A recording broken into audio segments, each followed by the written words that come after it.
So what does it take to create a great patient experience? Well, the key words there are patient experience.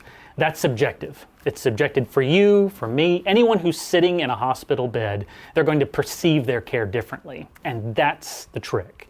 As a healthcare organization, at the end of the day, we all want to take care of our patients. We want to provide quality care. We want to provide safe care. But the key there is we want to make sure that that care is something that our patients actually feel. And even more importantly, we want to make sure when they go home and they fill out that survey that those scores reflect the quality care we're trying to provide. And HCAHPS, of course, has been submitting these surveys for 10 years now, but the key thing about HCAHPS is really how it asks its questions. It ranks the entire care experience in a ranking from, did my quality care never happen, or did it happen always? And the key to that is consistency, doing the right thing for every patient at the right time, but every time, every patient, every time.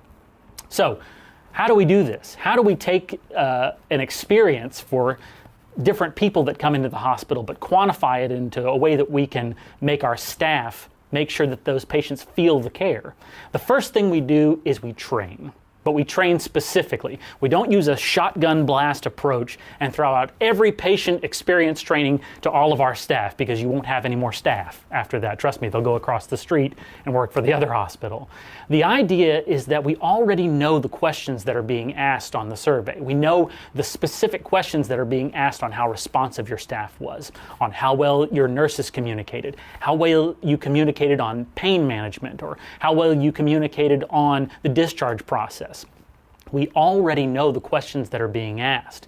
All we have to do is take those key words out of there and train our staff specifically to deliver a care experience based on those.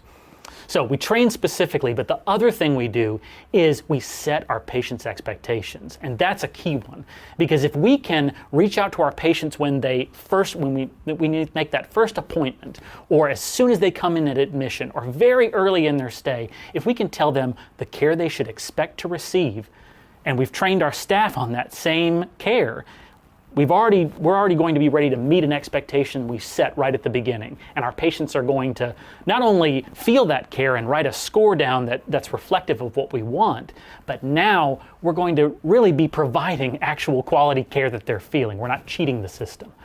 So it's the idea of training and setting expectations that are going to make a care experience that our patients not only score, but that's real. Look for our next video on the metric of responsiveness. We're going to delve into the two key measurements that HCAHPS asks about with responsiveness. They're very specific, and we'll have some very specific tactics on how to tackle responsiveness with your staff.